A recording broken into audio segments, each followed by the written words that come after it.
Hello, everyone, and welcome back to the Fisherman's Post Saltwater Podcast series. This episode is titled Fall King Mackerel Tournament Preparation and Success. And I'm going to be talking with Captain Randy Burton of the Forgiven Fishing Team. They're here out of Wilmington. And we're going to be talking about such topics as weather, networking, bait, locations, and then ultimately the technique to get that bait in front of the right fish's face. My name is Gary Hurley, your host from Fisherman's Post, and Fisherman's Post has been serving the saltwater fishing community since 2003. We've been bringing you fishing reports, fishing information, fishing tournaments, fishing schools, member content, and now here in our latest and greatest efforts, the Saltwater Podcast series, where we reach out to our captain and guide friends from up and down the North Carolina coast and ask them to share with us their insights, their knowledge on how to catch more fish more often. In this endeavor, I am joined every episode by my podcast partner, David Harden of Harden Creative Media. My pleasure to welcome him back again this week. Gary Hurley.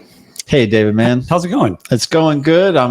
As you know, as I say often, grateful to be here, happy to be here, and very much looking forward to my conversation with Randy. Getting fired up about the King Mackerel tournament? I am getting fired up about the King Mackerel tournament. You know, I mean, that's bit the fall in my mind. I mean, Randy can check me if he wishes, but in my mind, the fall is King Mackerel tournament. I mean, I know there's others, but like that seems to be the heyday, and that's where people are really trying to put some numbers, win some money and put some numbers together, qualify for championships, etc. All right. Well, before we get going, let's thank our sponsors. Our first sponsor is Port City Signs and Graphics. We love those guys.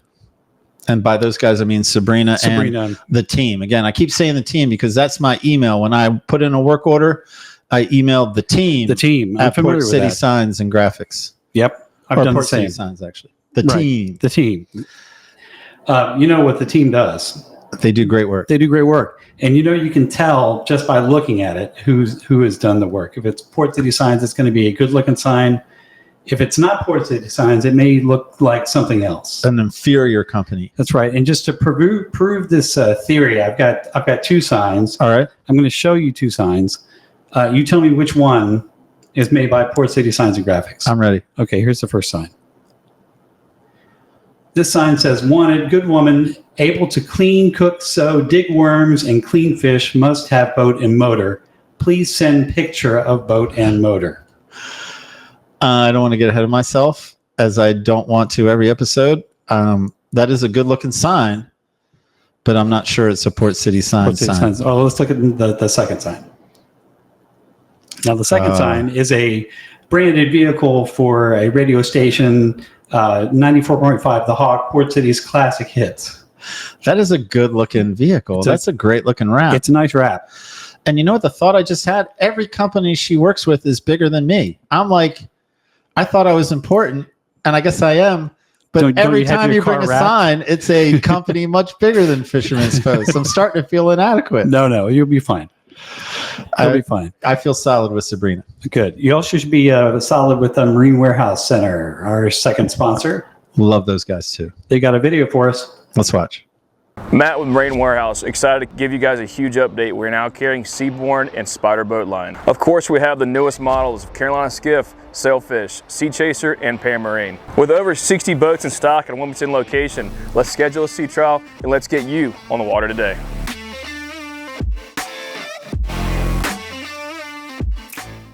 Yeah, let's get you on the water today. Today would be a good day. It would be a good day.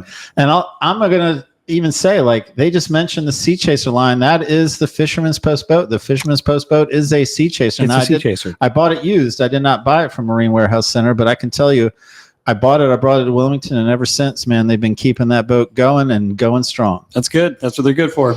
They are. Sales, parts, and service. And they're also, well, they're much better at that than telling jokes. I'll tell you that. Terrell he knows a trailer like no one other. I think everyone would agree with that Terrell knows a trailer. I mean, boats too, but a trailer like no other. But jokes, I don't know. Well, do you have one?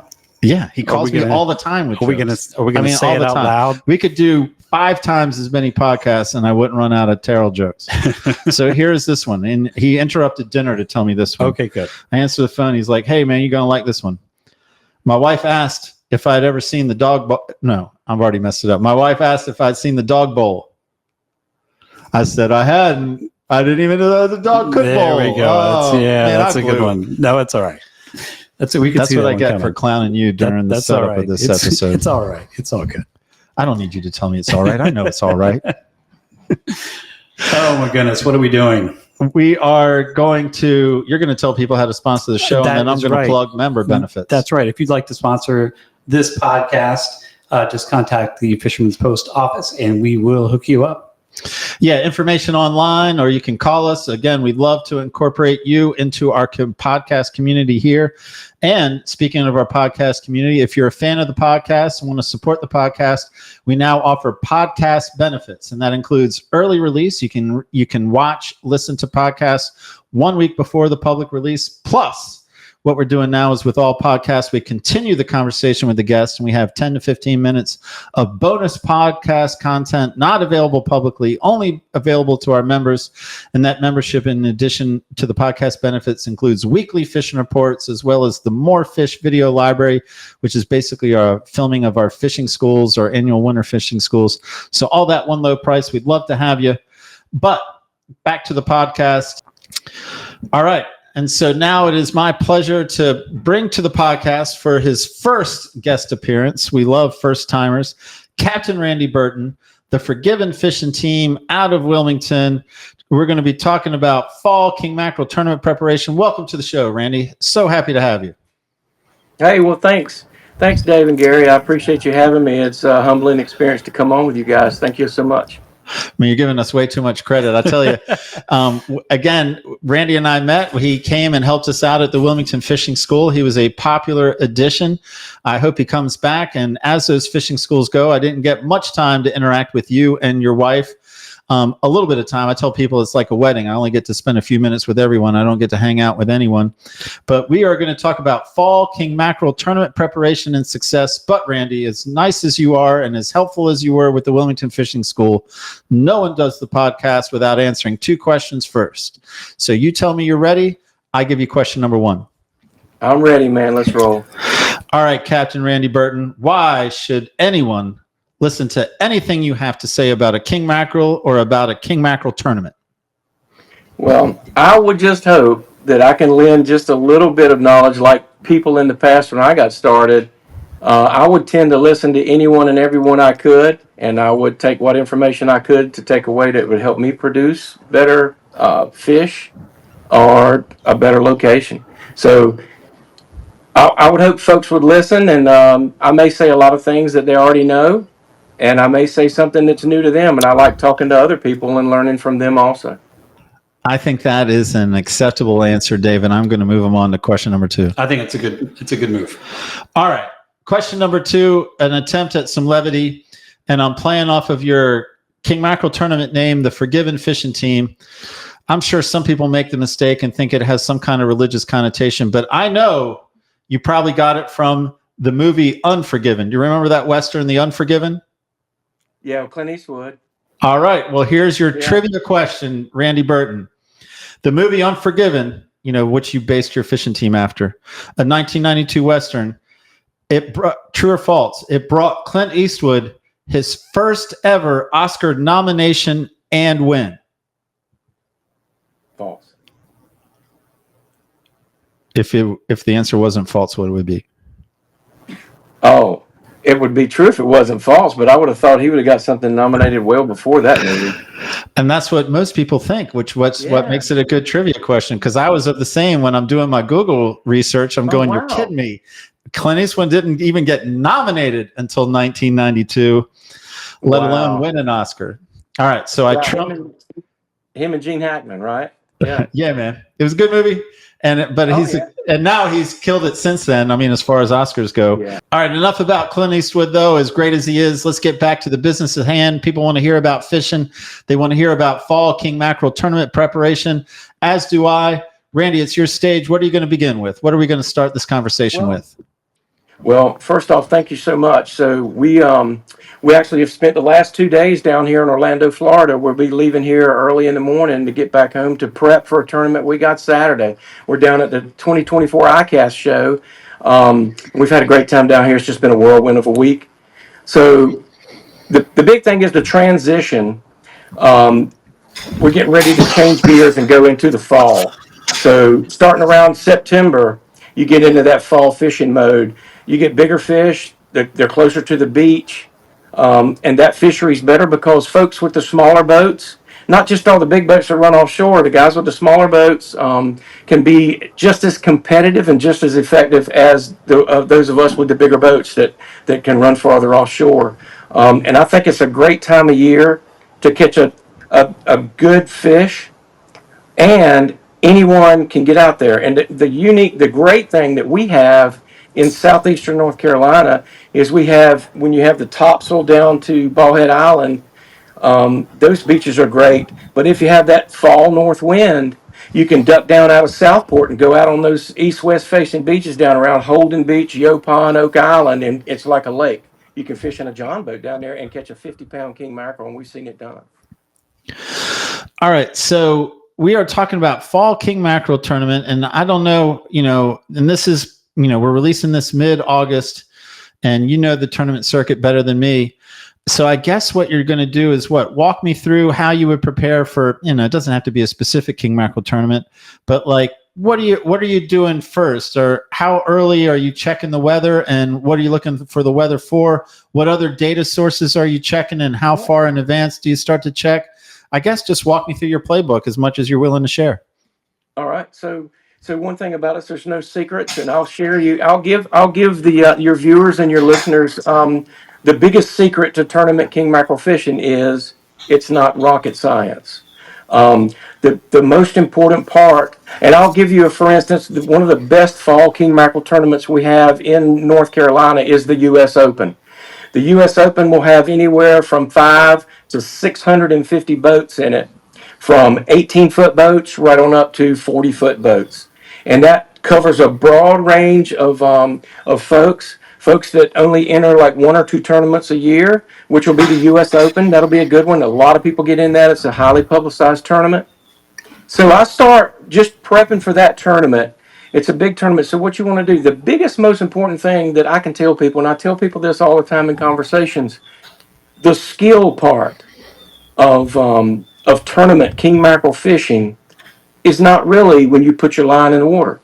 The skill part is developing a good network of friends, talking, and finding your bait. A lot of menhaden on the beach. A lot of people call them pogies, fatbacks. Menhaden. So a lot of them are on the beach, Cape Fear River.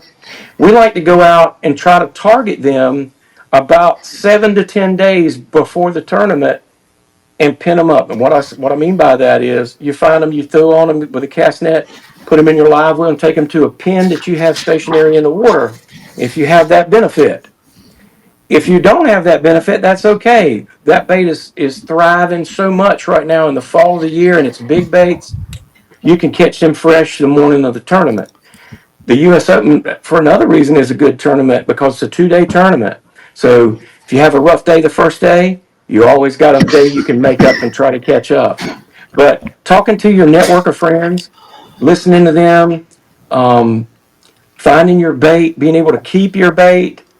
And one positive thing about when you find your bait, you say, all right, my rigs I got from the summer and the early spring are for small bait.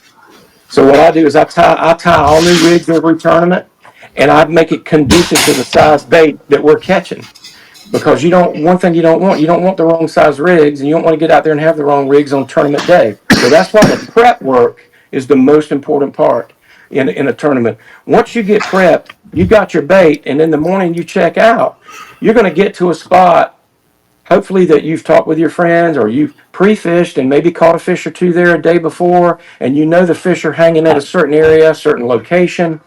Once you get there, the big thing is just getting your baits in the water and crossing your fingers that your bait swims in front of the right one's face at the right time. All right, so you've brought some questions to mind, and I'm going to start to dissect and push you into more detail. All right, so first off with bait, because I understand the importance of bait, or I believe I understand the importance of bait, as many of you guys talk about. So you're saying that you'll go looking for bait up to 7 days in advance of a tournament, or 7 days in advance of a tournament, you're going to start penning up bait. Is it both?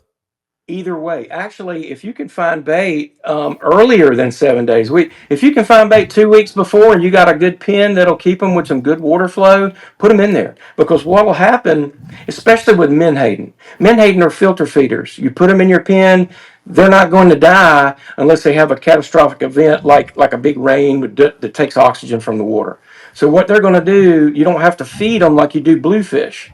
You know, a lot of guys will pin up bluefish and you have to feed them about every 2 or 3 days.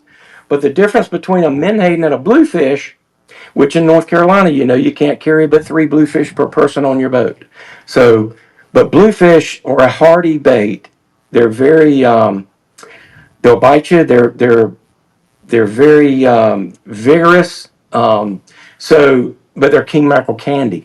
If you can have a mixture in your tank when you go fishing, if you can have some pogies and some bluefish, and you're in a tournament, you're ahead of the game. King mackerel will reactionary bite. They'll bite cigar minnows just as quick. We go fun fishing a lot. We take a lot of friends fishing in the fall. Non-tournament fishing, go out and have fun. We'll take cigar minnows and dead bait. You can catch just as many. And I've seen it where guys would pull up with dead bait and catch, and those of us with live bait are struggling. That's fewer than most, but you want to have some good hardy bait. Getting back to what you said about prior to, the longer they stay in a pen, what they do is they get stressed, and they'll get what we call red nose. You'll see some splotchy redness on them, but after about the 3rd day, that starts to go away, and they get firmed up, is what we call it. We call them bionics. So if you got some pogies that have been pinned up probably 10, 12 days, they'll start to turn kind of a white, translumin color, and silver, and they're really strong, and they last all day during a tournament. They won't get stressed in your bait tank. You go at the end of the day, the baits we release look just as good as the morning we put them in the tank. So I am already smarter. I did not know that about I'm aware of the red nose. I'm aware of the reddening, and that's in a live well over the course of the day, typically when we've caught our bait in the morning. And so I just assume they don't recover from that. I mean, and I guess they don't on the live well on the boat, but you'll actually see the recovery and they come back even stronger. Like I'm already a smarter. It's amazing.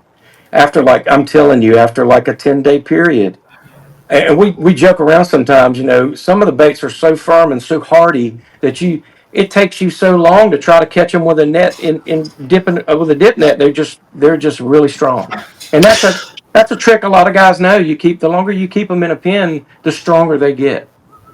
So if you have a good pen of baits that you've had for 10 days and they've done the red and then they've recovered, then you're not even interested in putting fresh baits on the boat that morning. You're happy with your load. Yep, you're good to go, and they'll last you all day long, and at the end of the day, they'll look as good as you put them in that morning. And another thing that a lot of people don't really know that I learned early on, I made a lot of mistakes. I would throw the net and catch a bunch of bait, and I'd want to keep every bait I could until I got to networking with a lot of my guy friends doing this, and they say, hey, what you need to do is, on average in the fall, is we try to keep 1 bait per gallon in your live well. So I have twin 50-gallon live wells in our 34 fountain. So I try to carry around 40 to 45 baits in each live well. It'll give me 80 to 90 baits. And that way, they don't take up all the oxygen, they don't crowd themselves, therefore they don't get stressed, even with the fresh baits. Is there anything else? Well, how about this? I mean, not everyone, has the ability to catch and keep baits 10 days out, or some not even a day. Yep. So what is it that people can do if they are putting pogies in the boat that morning? What is the mistake that people make, and what's best practice if we are putting fresh bait in the boat that morning? The biggest mistake you make with fresh bait that morning is overpopulating that bait tank. If you got a 40-gallon live well and you put 60 baits in there, you're going to lose some. They're going to stress fast. You give it that rule of thumb, one bait per gallon of water, and that should be your optimum for a tournament day. And the good thing about fall fishing, especially down in southeastern North Carolina, you can fill your bait tank up. You can go out and fish if they start to get stressed or whatever. Maybe around lunchtime, we'll run into the beach sometimes, empty the bait tank, throw the net again, and freshen up with a brand new batch. So when you are pulling a bait, we're just now in a conversation of bait, but I'm enjoying it. So when you're throwing that cast net and you have your baits, what's best practice there? Is it to drop the baits directly into the live well? Do you put them into like a fish basket and only touch them with a dip net? I mean, I'm sure the goal is to handle them as little as possible. Yeah, that's another big thing we learned early on. So early on, you'd see guys, and we were guilty of that. I'd throw the net, and we'd get a bunch of bait. We'd put them on the deck, dump them out on the deck, scoop them up, count them, and put them in the bait pen. So what that does, that starts that stress. When you bang them on the deck, that's not good for them. You don't want to touch them until you put the hook and put them on the rig. So what we do is we take and we catch some in there, and I'll bring the cast net up a little bit out of the water. We put what's called a transfer pin. We sink another round net with a weight at the bottom of it. It floats right beside the cast net. I'll pick the cast net up out of the water, and we dump and shake the baits into the transfer pin. So what they're doing is swimming around in that, and we're dipping them out with the bait net, counting them as we put them into our live wells, and we're not touching any of them. I follow that. I mean, I knew that you guys were methodical. You guys being king mackerel tournament fishermen in general are methodical about taking care of the bait and as little touches as possible. So that's a great detail. How about this? I mean, and I follow, you've already said, variety is great. Having a variety is great. But if I were to say, hey, man, for fall, and we can continue talking US Open, if I said you're only allowed to have one size pogie on the boat, what is that one size pogie? In your mind, what's the ideal bait? The ideal size for me, I like to find excuse me, I like to find about an 8-inch, just a little larger than your hand, the length of your hand. About an 8 to 9 inch menhaden is optimal. It's perfect. Now later in the fall, as it gets, you run into some big ones, especially if you end up around what we call the east side of Morehead City, up around Ocracoke, where this past fall, we won the SKA National Championship right off Ocracoke Inlet. You run into some baits up there that we've actually seen before, that I've actually had to use Bluefish rigs on these menhaden. They were so big. I don't know if you can see that. I've actually had to use a 3-hook Bluefish rig on menhaden when they get really big. But the optimum size is about an 8-inch. Same question for Bluefish then. What's your optimum size for Bluefish? A 2-pounder, about 2 pounds, like 14 to 16 inches, about 2 pounds in size. And it varies from team to team. Some guys like them a little smaller. Some guys like the monsters, those 3-pounders. But the dangerous thing, I'm going to tell you this, and your folks need to understand that if you don't handle Bluefish a lot, when you're hooking the nose hook into Bluefish and you're running back and you will hook 2 treble stingers behind the nose hook in a live bait rig. You have to firmly hold that Bluefish. Those Bluefish will flip and twitch quick, and they're very strong, and they will stick a hook in you deeper than you want it to be quick. And that's not a good feeling, especially on a number 4 or number 2 treble hook past the barb. Okay, and I think we're coming to the. I'm enjoying it, but I think we're coming to the end of the at least bait conversation for now.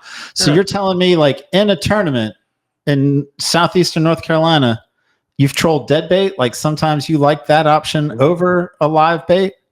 Yeah, well, sometimes, if we have a hurricane, God help us, we don't have none of those. But sometimes we have bad storm, we have a lot of rain or something. The pogies will push offshore, and they're hard to find. We've had more than one tournament where we've had to either go offshore and jig, take sabiki rigs, with weights offshore and jig up bait from where you're going to fish, or take a box of cigar minnows and pull dead bait offshore. And you just change up a little bit. You put your dead bait on with dead bait rigs, and you're just going to troll a little faster. Anywhere between 3 to 6 knots. But live bait fishing, you're just going to barely keep the boat in gear at idle speed, and most of the time you're bumping it in and out of neutral. You want to optimum to me, if the bait's catching the boat and swimming up by the boat, that's where you want to be. You want it to act as natural as you can. All right, I thought that was going to be my last bait question, but then when you talked about sabiki rig, it made me think of, so when you're sabikiing for bait, if we take bluefish and pogies out of the equation, what are you most excited to see come up on a sabiki rig? Well, cigar minnows are good. That's the big target. You get out around Frying Pan Tower, out around that way, out around some of the offshore buoys, some of those nice cigar minnows, because that's basically when we pull dead bait, there's a cigar minnows. But most of the time, the cigar minnows, that's what the target, the king mackerel are eating out there. That's what you're going to catch, is what they're there to eat. All right. I am gonna switch it now from bait, and in our show notes we talked about networking. So I have no doubt that you have a strong networking community. I know several of you guys, and I know you are very competitive, but you're also understanding. So I guess what my question is for the person who's watching this podcast who isn't in your club, one, how would they best approach members of your organization, your club? I mean, you can just, your community, to try to get information. I mean, because it's a king mackerel tournament and you don't necessarily know me, but I'm trying to break in. And then separate from that, separate from going to some of the heavy hitters, what other resources out there that people aren't thinking about? Like what is online that might give them indication about where fish are or how deep, or what can someone do? Well, there's a lot of things, and when I started out, I didn't know a whole lot of people in the tournament circuit. So you'll go to the captain's meetings, you'll start to meet people, you'll listen to conversations, people talk, there's nobody going to be whispering. And as you meet people, we were very fortunate, myself and my wife Sheila, she's the co-captain, she's on the boat every tournament with me. So we were very fortunate to meet some wonderful people in this industry that share with you and want to help you. And I'll name drop, some people because they've just been so good to us.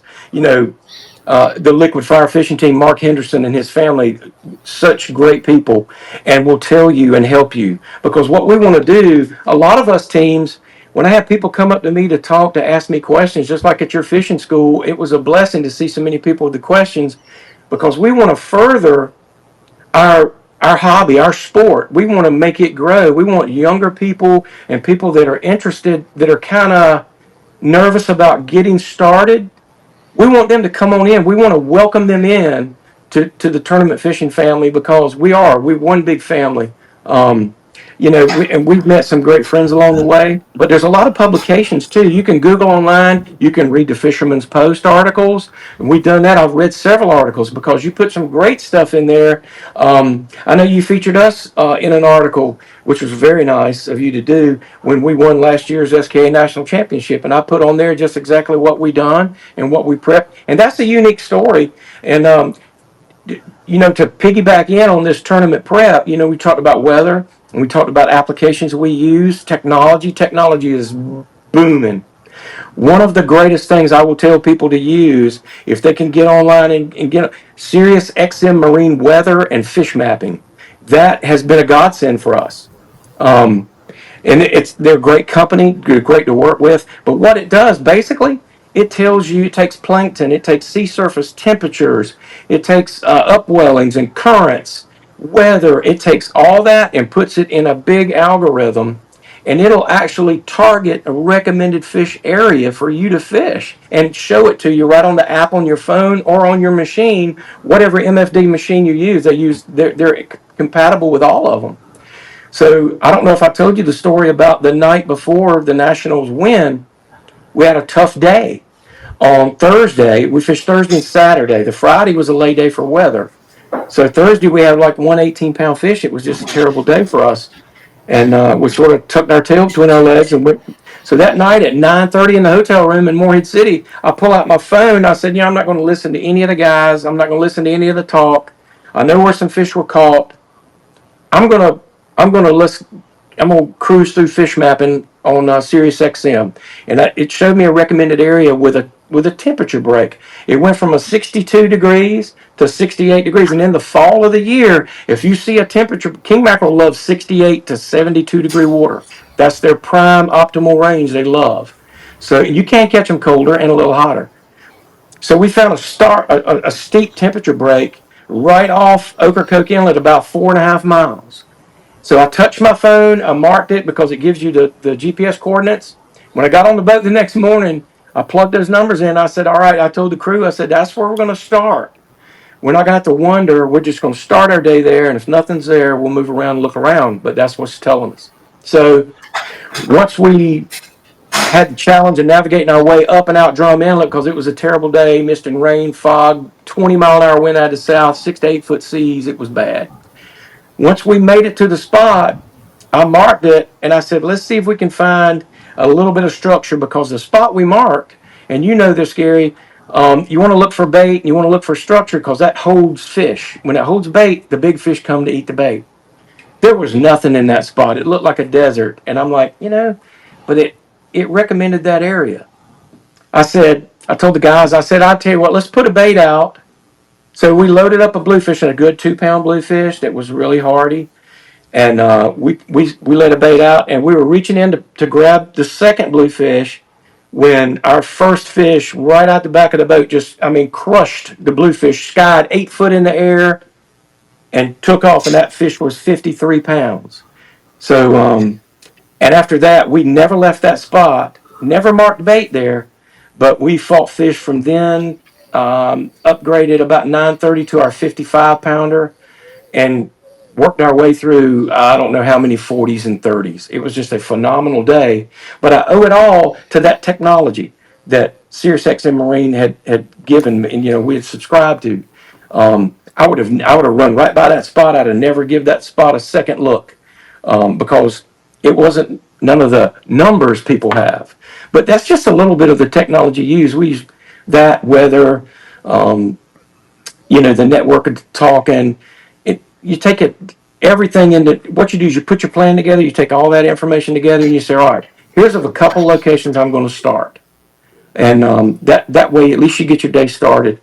You're out there. I wouldn't rely too much on listening to the radio because that can get you chasing a squirrel, and you don't want to do that. But one thing I'll recommend to your folks, when you get to where you develop your plan, don't let hearsay and don't let some stuff mess you up. It has me many times. We have a little saying, don't get whispered. A buddy of mine has told me that saying. He'll have a plan, and somebody will come whisper something about fish that was caught the day before, and then that's where they're going, and you're laying there that night and you change up and you mess your plan all up. Don't do that. When you get your plan, you go to where you started, and don't let anybody divert you. I had to learn that the hard way. I do like that story. I do remember talking to you for that article, and it was amazing. And I know you were talking about, for good reason, Sirius, fish mapping at the school, and it's a great product. So I don't know that. I mean, I know them, but I haven't used the product. Mm-hmm. So on one angle, I'm hearing it's pretty user friendly, but like you do have to bring some knowledge because again, like knowing that, hey, I'm really looking for 68 to 70 degree weather. I mean, water, not weather. Mm-hmm. Mm-hmm. Like what other conditions, I guess, like what other insights have you, some of the insights you've gleaned that should be on people's radar when they are using data and technology to come up with a fish plan? Yeah. So like that. So especially in the fall of the year, that's critical. You like that sweet spot, what we say, 68 to 72 degrees. If you can find that water, that's where you want to concentrate. And when you get to the location, if you can mark bait on the bottom, if you can mark ledges on your chart finder, and you see bait, if you come across, what we'll do, if we come across a big stack of bait, and we'll mark it on the machine, and we'll sort of hang around that area because that's the buffet. That's what they're eating. They're there to eat. Let's see. Wind is critical. In the fall of the year, you get a lot of northeast winds. We do a lot of fishing south. East wind is not good. You know the old saying. A lot of people that fish know the saying. You know, wind out of the east, fish bite the least. Wind out of the west, fish bite the best. If you can find a northwest wind in the fall into the winter, that's a good thing.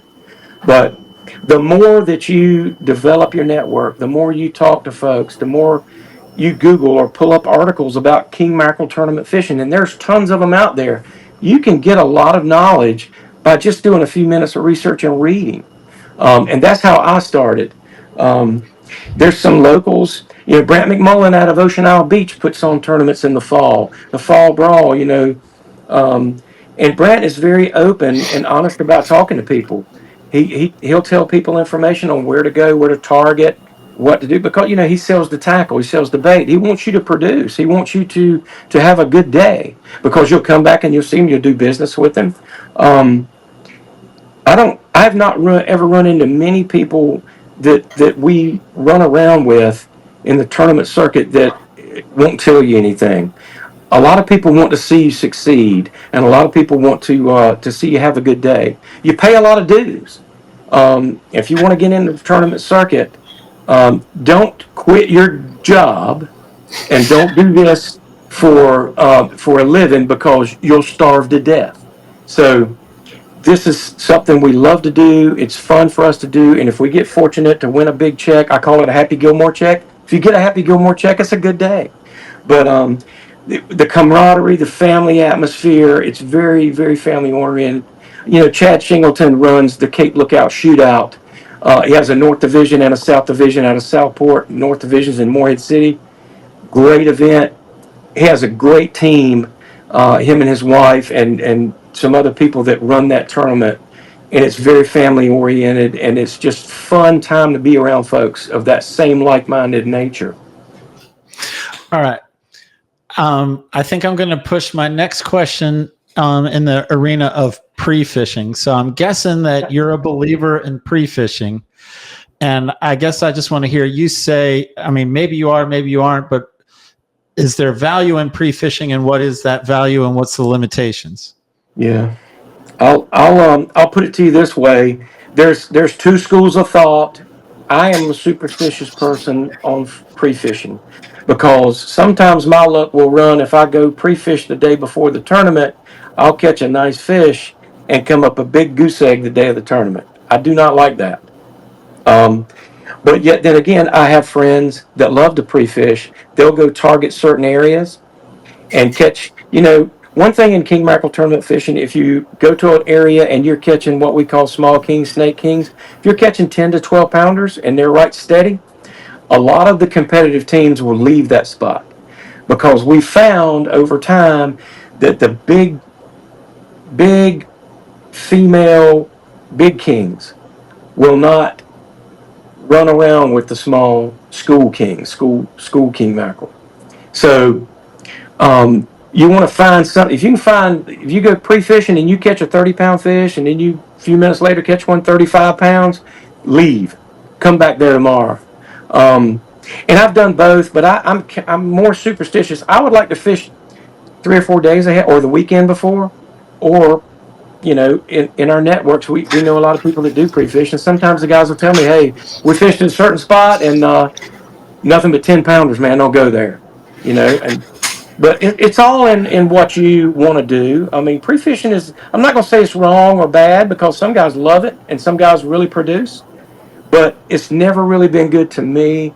It's hard for me to pre-fish, because, like I say, I didn't quit my day job. I work, and a lot of our tournaments are on Saturday, and I can't go Friday. I'm prepping for everything else. But some of the guys are able to get out there and pre-fish on Friday. It's just whatever you feel like. I wouldn't say bad on either way.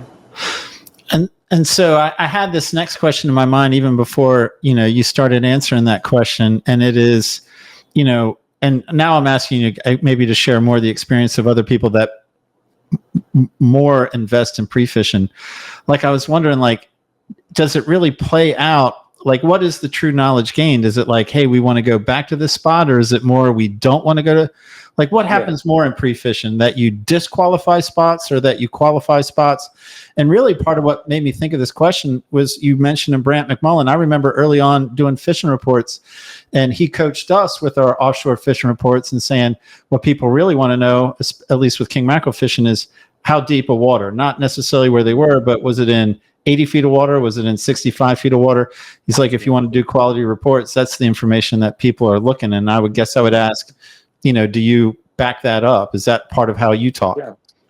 Well, yeah, we do. We do look at water depth up through about right now. But when you start to switch and change gears and get into the fall king fishing, the tournament grade fish, 9 out of 10 times, you're going to catch that tournament winning fish in the fall in 12 to 25 feet of water. So right on the beach. All right. And then I guess to go back to the first part of that question, when people are pre-fishing, I guess I'm asking you to share your experiences with your friends that maybe invest more in it. Is it more qualifying a spot, or is it more, do you think, disqualifying a spot? It's more with them disqualifying a spot. They'll hop around to some spots, and the common conversation goes like, yeah, hey, I fished at A, B, C, and D places. Don't go there because there's nothing.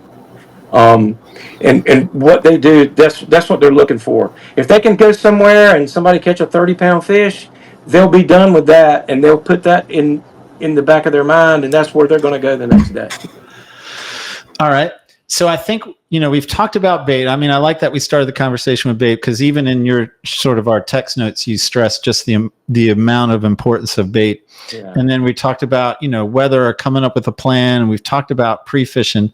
So I guess, like, what other kind of prep work are you doing on the boat, on the tackle? Like, you said you'll spend a Friday getting ready. Like, yeah. What does some of that look like?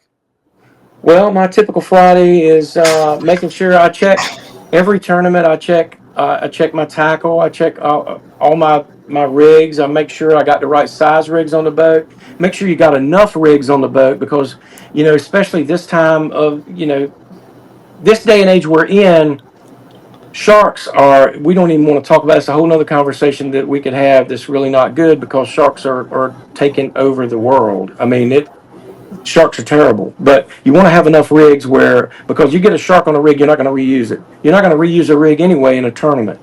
You want to have the best tackle you can.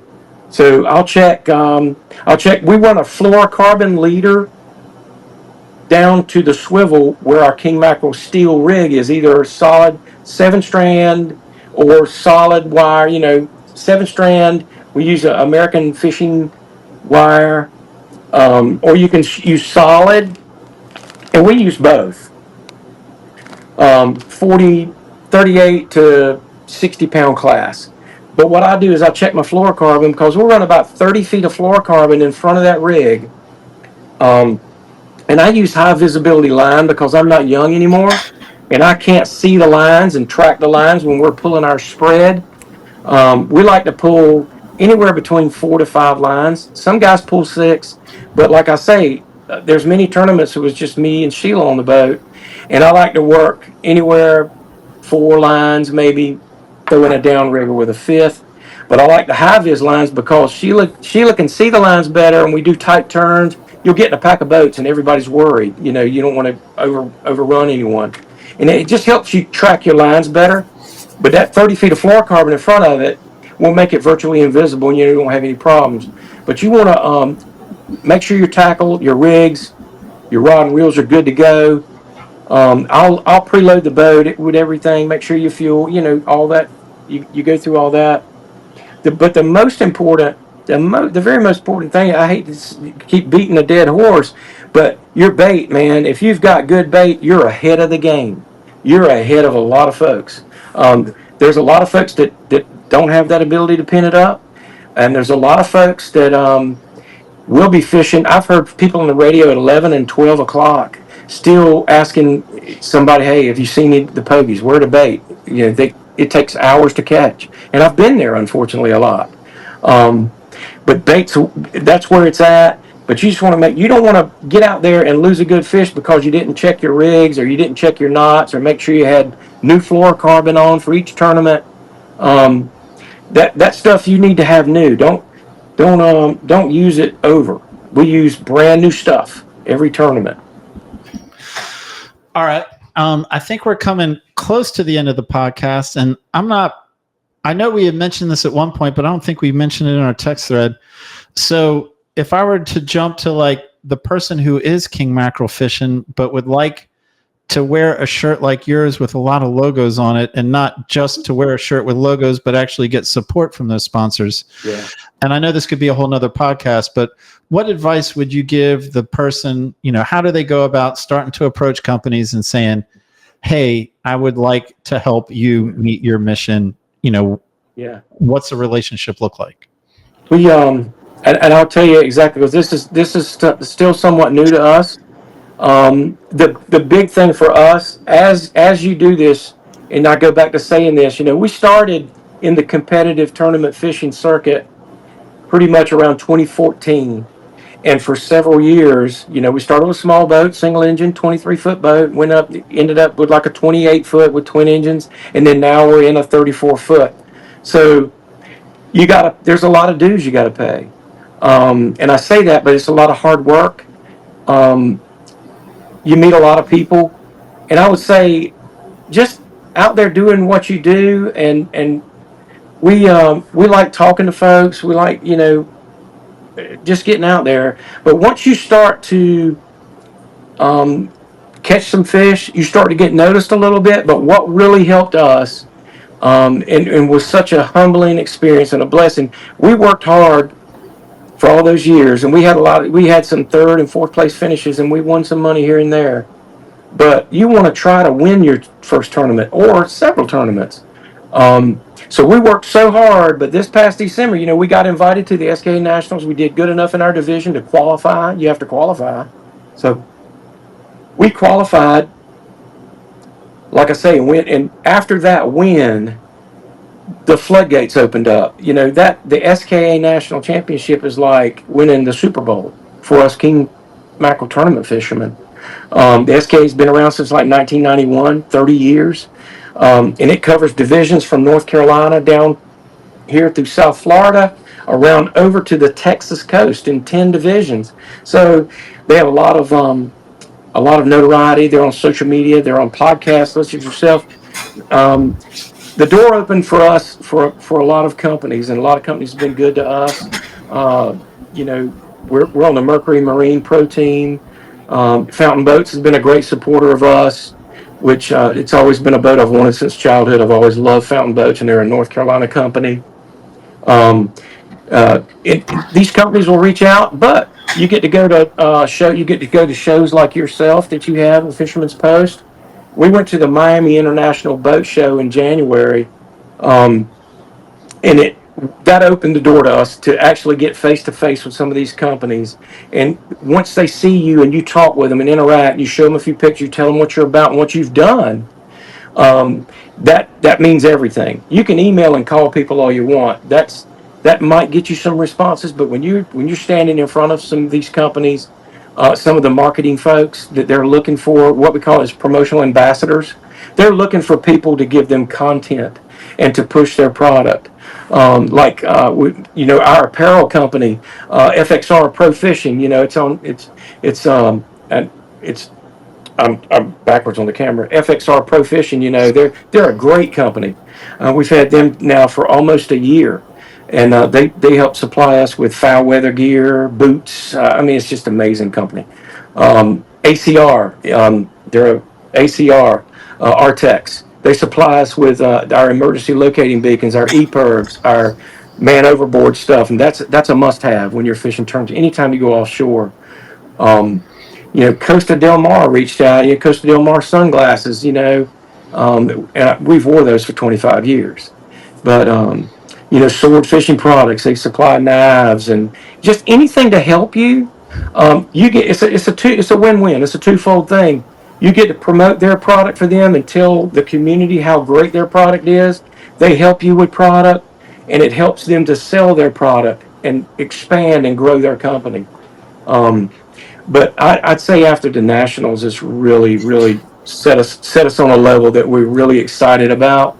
And on so many levels, it's just really hard to believe that we're in South Florida right now, or mid Florida in Orlando at the ICAST. It's the largest sport fishing industry show in the world. Every tackle manufacturer in the world that's any kind of tackle manufacturer is here. And you'd be surprised at the people you walk by and they'll recognize me and Sheila. Hey, Randy and Sheila, because they've seen us from videos and from the SKA, from the website, and from social media, and they know who we are. And it's just it's been a whirlwind of a ride, and we're so excited about what's to come in the future. And we just want to say that thank you to you and everybody who's put us out there and give us the opportunity to share with folks how fun this sport is. It's highly competitive, but you meet and you get to network with some great people. Well, Randy, I hope our conversation pushes some people either in or further into the King Mackerel tournament circuit. Again, it is one of the great communities of southeastern North Carolina and beyond, but focusing on southeastern North Carolina. I've enjoyed our time talking. We're going to continue this in our bonus podcast content here in a bit, but for right now, man, I'm gonna wrap it up with David and say thank you so much for your time. I've enjoyed talking King Mackerel tournament fishing with you. Well, thank you so much, Gary. And one last thing to tell people, we're on social media, Lady Angler, Team Forgiven on Instagram, Facebook, Randy Burton on Facebook. Please reach out. If anybody has any questions after this and they need some help, reach out to us. I'll be glad to share with you. I'd love to see some new folks, some new faces out there on the tournament trail with us. Yeah, and what's great is I know you're sincere. I know you're happy to help anyone push their own efforts forward. Again, Randy, thank you so much. I'm going to wrap up with David. Okay, cool. David Harden. Gary Hurley. You've caught a king mackerel before. I've caught several king mackerel before, but never in a tournament. I don't know if I'll ever be in a tournament, but what? I don't know. I don't know if I'm Randy just laid it out for you. I know. Man. I feel like I should just listen to his instructions. But what I did like was the app that he talked about, the fish mapping app, where you can actually make your plan like the night before, and you get this the Sirius Marine Weather XM. I like planning trips like that, and I don't know. I just really latched onto that piece of information. I mean, again, I am fortunate. I go fishing with captains that do that work, and I show up on the boat with sandwiches. But yeah, man, they're processing a lot of data, and that Sirius fish mapping does process a lot of data. I mean, he mentioned plankton and water temperature and upwellings. There's so much data, and they do an aggregate. I mean, and that is the direction. And so, I am a fan of Sirius fish mapping. I know it's a quality product. And again, that is absolutely the direction of sport fishing is, information is power, and they are trying to harness and aggregate all that information. For me, I'm still with the podcast started with, man, these fish get red in the pen and then they recover, and they recover stronger than they were before. They turn into super that fish. blew me. That blew my mind at the beginning. And I'm so happy I now have that information. I don't have a pen to put it to test, but I love that part of the conversation. You need to set one up at your house. You're right. I do. I think your wife would like that. She might. Yeah.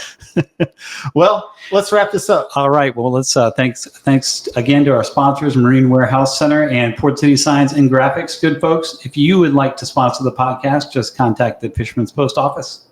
Yeah, man. And Dave, thank you for another episode. Enjoying this ride, enjoying bringing the podcast back. Podcast, bonus content, early podcast release, the whole kit and caboodle. Love sitting in the seat and enjoying working with you. All right.